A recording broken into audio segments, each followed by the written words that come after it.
Welcome back, everybody. This is Secret of Mana Part 2, and we're picking back up right where we left off in Pandora. Remember, we saved at the end. We had just picked up the girl and set her up for combat, so today we're actually going to see how well she does in combat. So, a few things to do. We want to confirm if we can keep the girl in Gaia's Navel, which I remember we could. And we are unconscious. This is not good. It's not doing that much damage. Actually, it's not as bad. I guess those armor upgrades really do matter. And, if I'm not mistaken, I think I just got a skill up. Yeah, there we go. Let's check that out. But not on the flower. Or we'll just evade and interrupt it. I didn't want to do it on the flower while it was, in its hidden mode, and I keep getting interrupted. Let's just go ahead and kill it because she is she's taking a little bit of damage. I could totally use that candy on her. Yeah, my fear was I would jump into the flower. Let's try it. That works. Anyway, we do want to swap, and that's why I didn't heal her, by the way. I was expecting her to level fairly quick. So now, I can work on the fist weapons.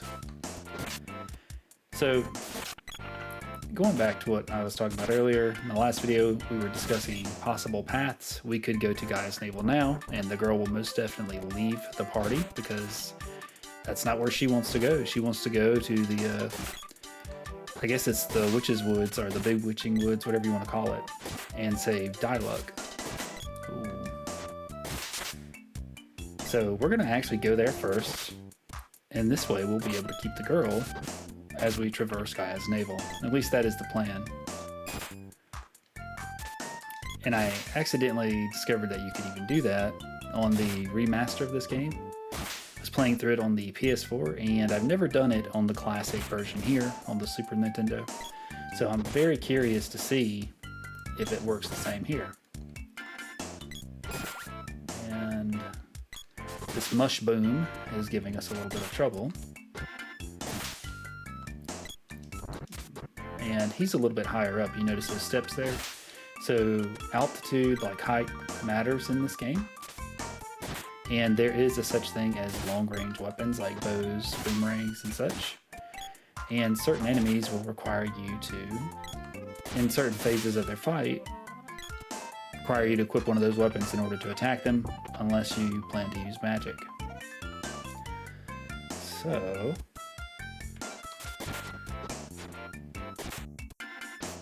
I can't say that there's a weapon that I dislike in this game. I enjoy them all, even the bow. My one gripe with the bow is I feel like all the weapon skills look the same. And Michele picked up the sword, level 1 there, so you'll notice we went to her party ring, which was pink, and swapped her weapon to the spear. And we don't want to pick that chest up just yet, as the mushroom can definitely take advantage of us while we're doing that. And I think there is an armor upgrade in here. I don't even know what this town is called. Kippo Village, okay. You don't really come here that much, I don't think.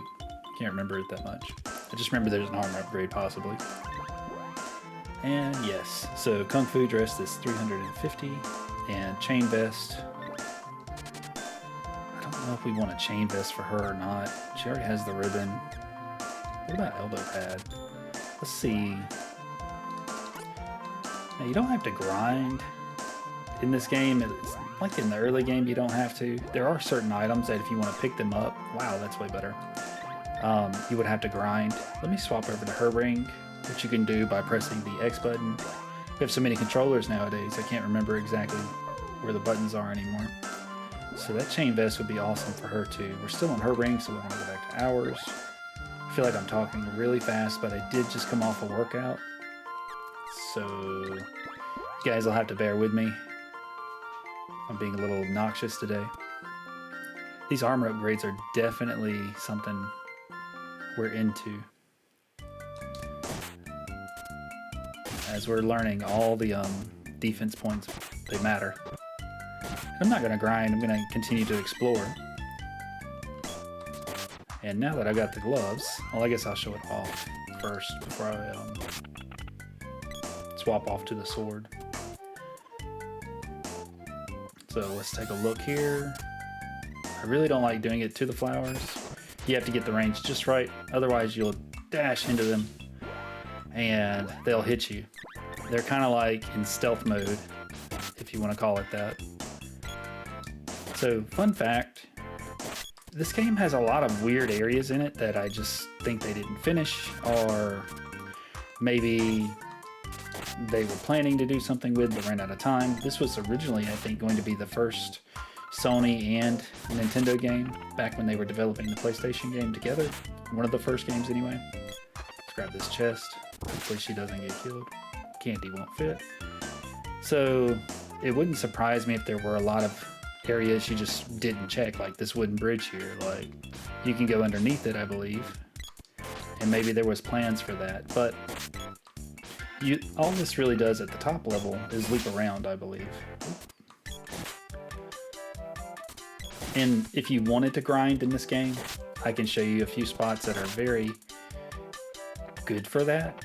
There are specific spots where you want to grind your magic if you just want to completely max out everything. And did that hit? It did. So there's also a little glitch spot in the water somewhere where you can't run. It's pretty weird. And I didn't explain it, but when you have 100 energy, you can take off running by holding a button in one direction. It's the A button. But you can't turn or anything like that in this version. But I think it conflicts with the water, one of these spots. I'll find it. Some OCD, I will definitely find it. We're going to try and keep this guy locked by just hitting him over and over and over again.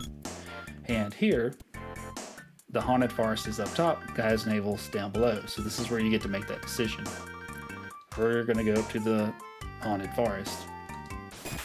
These flowers will try to blend in, but we're too keen. We're definitely going to pop them. And I didn't show this earlier, but these statues here, if you swing on them with a sword, they stick their tongues out. I guess that's their tongues. I don't really understand what's happening there. Or it opens them up.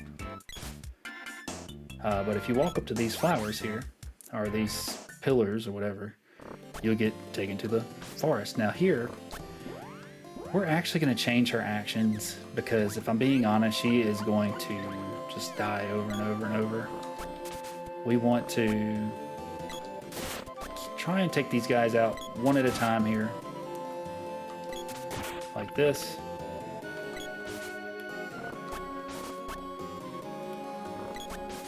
And again, we're just trying to keep her out of the way while we do the work. If you keep her in attack mode, she's just going to run up and get killed over and over. We're trying to ease up. And it's important that we're doing the work here. We want to time our attacks to keep these Chobbin Hoods, I think that's what they're called, from hitting us. And this one's probably one of the more tricky parts. And these guys can do big damage. Put the knuckles on her so that she can get those weapons leveled up. Then come back. We'll get him again. And got him.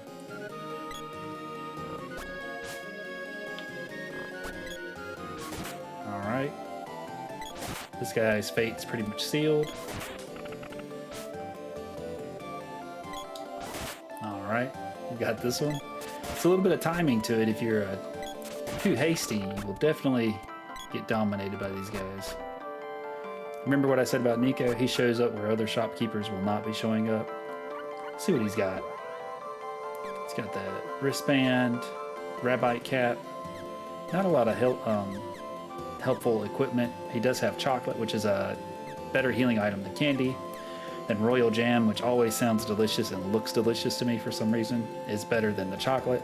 This restores magic points. It's a fairy walnut. This is a herb and it will remove status effects. Cup of Wishes is going to revive a character, and your barrel keeps a character safe, at least until they press the attack button. The computer, however, will not press the attack button and break out of it, I don't think. Let's go ahead and save up here, just because if we do get caught in a bad position, we can get killed here. It is very easy to die.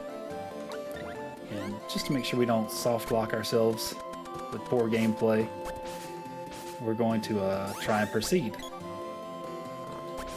Now here, I see the bat is coming over. He can actually balloon you, but we want to get rid of the mushroom first. He's a little bit weaker. And making quick work of these guys. So we won't be able to cut this without an axe. I've heard there's a dwarf blacksmith in Gaia's Navel. There may be some good weapons there. We better go to Gaia's Navel first. Perfect. So that's what we actually wanted her to say. So that was a booby trap and I'm poisoned. And just to show you, normally you don't have to do this, but if you wanted to, you could use a medicinal herb and get rid of that. Here, this is where the terrain plays an important point. A bow or a boomerang, javelin would be able to hit this guy. But now we can actually get out of here. We've came here for what we wanted to do. Now, I always went to Gaia's Navel first without the girl.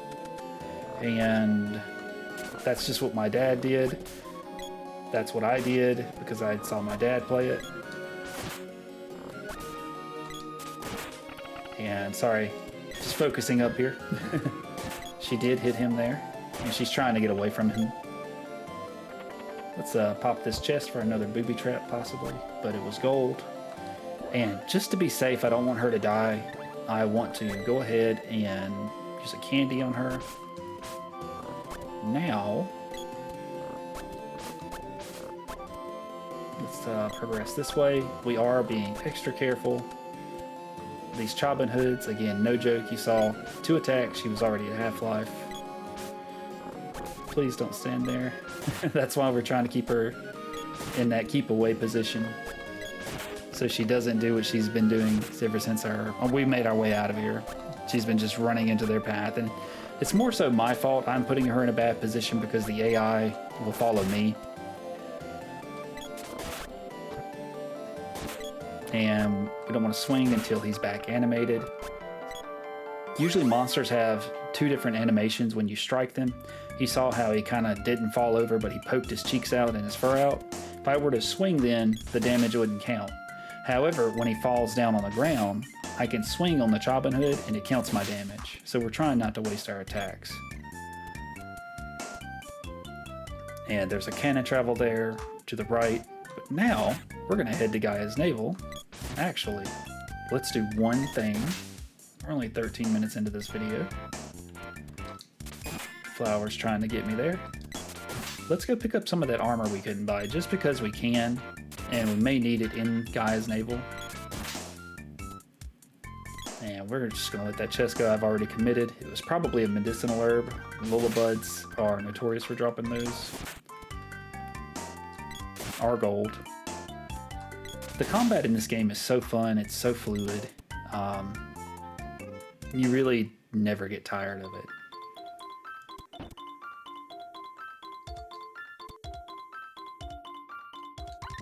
Let's go ahead and buy a candy. We'll pick up another herb, even though we'll probably pick one up anyway. We'll buy her that Kung Fu dress. And we'll grab me the elbow pads, or her the elbow pads. I've already got some. I think I'm decked out anyway, so. And we'll fix our actions while we're here. And we want to, yeah, 17's a big bump. She's gonna be way tankier now. And I feel like her armor scales that way because she's more squishy, and it's very noticeable in the late game. But early game, to try and even her out to the main character, they allow her armor to be a little bit better. That's just my guess. I can't confirm that. I'm totally assuming. And notice we haven't hit the end up. I'm totally counting on her to level up as well instead of die. But worst case, push comes to shove, we will just use a candy on her. There's my level up. Now, let's say you didn't go to the haunted forest. If you got to the cave entrance, and she will get stuck sometimes like she just did, and you'll have to go back and fetch her. But let's say that you didn't go to the haunted forest and you opted into going to Gaia's Navel just because that's where Luca and Gemma told you to go. You're not going to listen to her. She will ditch you at the entrance if you refuse to go to the haunted woods, and she'll get captured. So you have to wait to get her. So you're playing a good portion of the game. Not really a long portion, maybe like an hour's worth tops. Like if you're real slow and you're taking your time, an hour's worth of gameplay, you might miss out of her. Now earlier we walked across this bridge and you'll notice that there's like a little area here. And the game clearly ends here. I just always wonder if there was anything planned for that side. Maybe you could travel to somewhere relevant on the map there. And I think that spot right here, is this it? One of these spots, if you're charging or trying to run, it won't work correctly. Here it is. So I'm pressing the up button, but I can't walk up at this one spot. And that used to annoy me as a kid for some reason. I thought it was dashing, but it's actually charging your weapon. And some things you just never forget, like it just stays with you forever. I'm holding a serious grudge on that one spot for not being able to walk up while charging. All right, now that she's gotten another weapon level up, we're gonna put her back on the spear. It has a little more range. And we're gonna let her charge up to level 1 now before she engages in combat. We're gonna hit this B and get him out. Take care of him. Moment of truth. Does she want to leave? She does not. She's gonna be staying with us for Gaia's Navel. I'm doing 0 damage to this bat. And the majority of players that I see play this game, they do. That's a weird bug. The majority of players that I see play this game, they always go to Gaia's Navel first. And they lose the girl. These slimes here, they will replicate, or duplicate rather, endlessly. As long as one is alive, they will continue to reform and spawn more. See how that's also an attack animation for them, and they poison you. These are a great mob to grind on. Just because I believe they give around 10 experience per kill, and they automatically reform. We're not trying to grind, we're actually just trying to get rid of them. I didn't talk about the bats fully yet, but they can balloon you, which in this game, it's kind of like a polymorph or a CC, a crowd control ability. Basically, you'll have a balloon dangling above your head, and you cannot move. Depending on the strength of the balloon magic, which you do get later in the game, the balloon changes as well. Let's pull her back. And we're going to charge up down here in the water. Slimes are the worst, I'm telling you.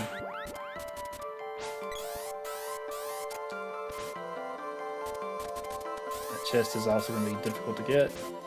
Alright, let's try and just run through. Please, just run through. Run through. Oh, we'll take the chest too. Thank you. So, the glitch earlier, also, this is a booby trap. It's just going to do damage. This game has so many sounds happening at once. The sound channels, sometimes they lose priority for other sound effects. And you may hear the music or the effects hiccup in the game. Now these guys, they're sleeping. And you always want to run up and quickly hit them. And try not to get more than one at a time. It'll make your time a lot easier in here. And we're still going to kill this guy as well. The slimes, you really want to have that level 2 sword so that you can charge it up to level 2 and more than likely kill them that way. But our goal here is this place is our first real dungeon. There's a few things that you have to get accustomed to in this game, and that's finding the right path, hitting levers. There's going to be secrets in those dungeons. You should always explore fully. Here is a pool of water, or a little pond of water, I don't know what you want to call it. We're poisoned again, and that is the balloon magic. We can choose to wait it out here, or we can just go on trying to attack this bat. It doesn't last very long. Oop, that bat is really fast. 3 bats on the screen. I'm gonna take over the girl here. And I'm not gonna get my attack off correctly. So I'm gonna take over the boy again. So here, there is a pillar that is holding this water up. We're gonna go hit a switch that's gonna make it flood the lower half so we can go down there. And if you really don't pay attention to the visuals in this game, you can miss out on a lot of that stuff. This is an amazing game for the Super Nintendo. It's well before its time, like, it was so far ahead. And we'll hit that mask there, which lets the water out. You can hear those sound effects, those beautiful, beautiful sound effects. And now we can walk across where this pillar fell down. And we're going to dispatch this bat. She hit him as he was in his invincibility frames or invulnerability frames. So here it looks like you can't go anywhere. And you're like, how do I get over there? There's actually a little door path here that you can fall through. And I'm going to try and dispatch these goblins real quick, which we did. And I'm opening the chest. You could open them with another character later in the game. There will be a Reaper hiding in chest, which can unfortunately kill someone. You never want to open a chest with the girl because she's the one character who gets revival magic very late in the game, mind you. So you would preferably open it with the main character or the third character we're going to get. So you notice the numbers get bigger too the more damage you deal. So let me grab some water. And we found the magic rope. And it's very rare, but in this game you can actually get yourself hung up from falling through the terrain. And this is a slime, we don't want to mess with him. And that magic rope is their solution to that. Sometimes you can get the rope hung up as well. And a few things too is there can only be 3 enemies on the screen. That's why the slime only made 2 copies. So if you're really trying to dispatch the slime, you could loop it up to where there's 2 enemies. You could potentially drag the slimes and keep enemies from spawning. There's a lot of quirky things that you can do. I'm not going to worry about the slimes right now because it would be really a pain to kill them all. If they, especially if they're unevenly damaged, one dies and they keep reforming and splitting. It's just no good. But again, if you're trying to grind to get really strong, oh my gosh, we don't want to be over here. Let's get out of there. Slimes are great. You can hear where these guys are snoring too. Like if you have a great headset or headphones in with surround sound, the snoring will actually tell you where they are. And this is a Super Nintendo game.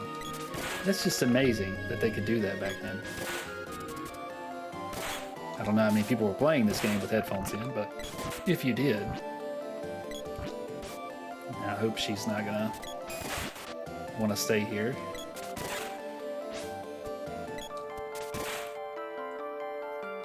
I could change her.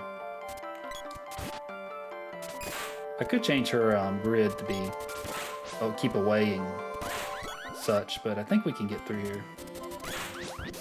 All right, let's go this way. I'm gonna run to force her to walk up. Here we need a pathway so we can climb up. We're not climbing anywhere right here. And this game is so fun. We're already 24 minutes into it almost, and I'm just, wow, it feels like I just started. So there's some debris on the ground here. I can't remember if it's stalagmite or stalactite. I can't remember which one's top, which one's bottom. If you guys know, comment. But we want to hit this switch on the wall. It's going to cause that platform to fall down into the hole. We can't fall into the hole. And now our weapons go away, and this is a friendly zone.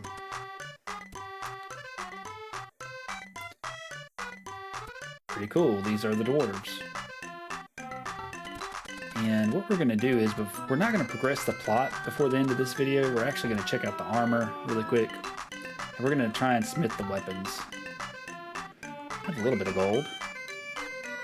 Power wrist. Spiky suit. I'll take that. Headgear. I think I need to keep around 200. I can sell some stuff too. I like to see the difference, the before and after, so I'm going to keep their current armor. don't want to sell that. That's the new one. I used to love the little armor sprites in this game too. I would hold on to the armor just to collect all the variants of it. Okay, so I'm getting a little bit more gold. So we picked up my suit. We can buy 1 power wrist, I believe.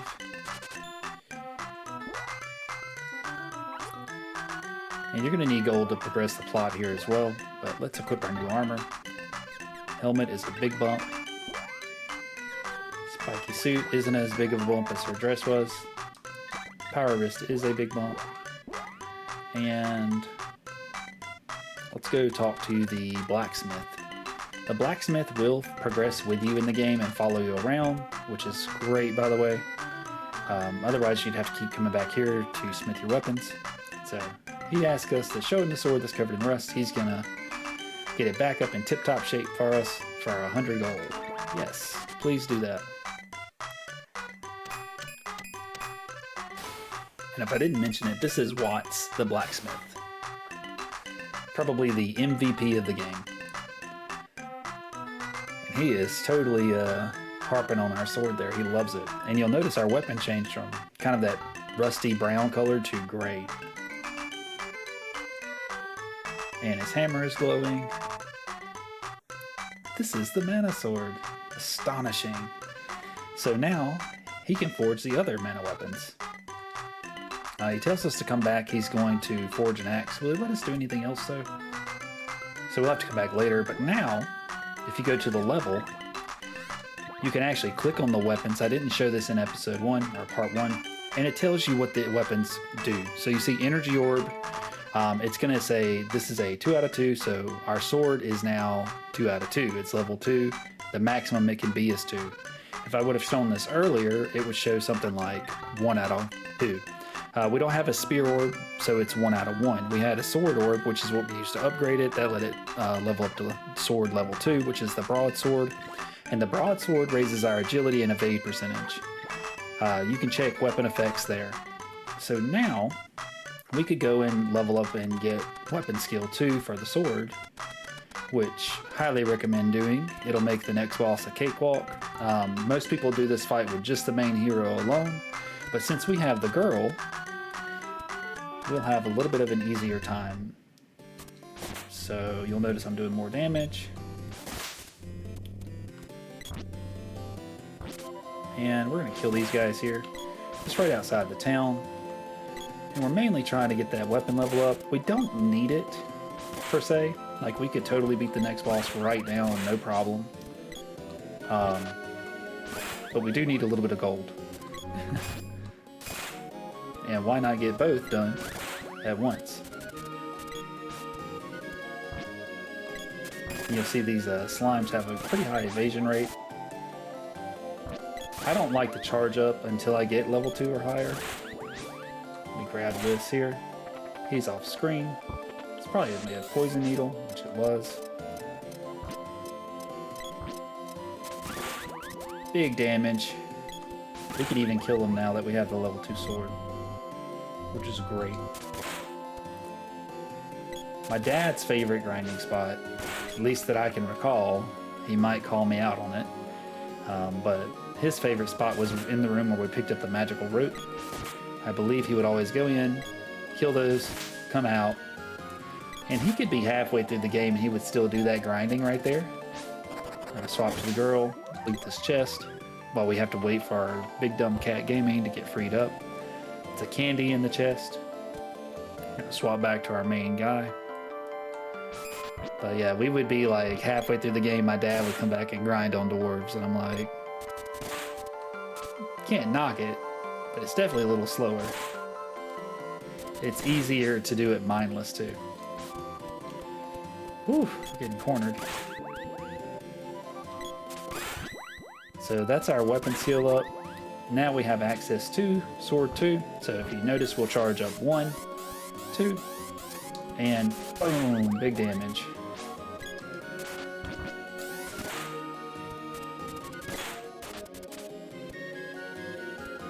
Anyway, we need to make our way back to the town. I'm pretty sure we have enough gold now. That'll get rid of that guy. We're about to peek up on 30 minutes here. Peek up, like peeking out. Such a weird phrase. We will pick up some more armor if we can. And then we'll end this video. We haven't saved in a long time. It definitely would be a good idea to. Also, I need to check this video because I did raise the volume just a teeny bit, about 5% on the recording. So I know in East the volume was a little loud for the first few parts. So I am going to go back and listen to this one a little bit before I start the next episode. Let's see here. She can't use that. She just needed a power wrist. And that's going to leave us with enough gold. Let's go ahead and equip her power wrist. Don't know what I'm doing there, huh? Alright, let's sell this other armor off as well. We're not going to need it. Just going to clutter our inventory. We'll pick up a little bit of gold. You're going to have to sell it at one point.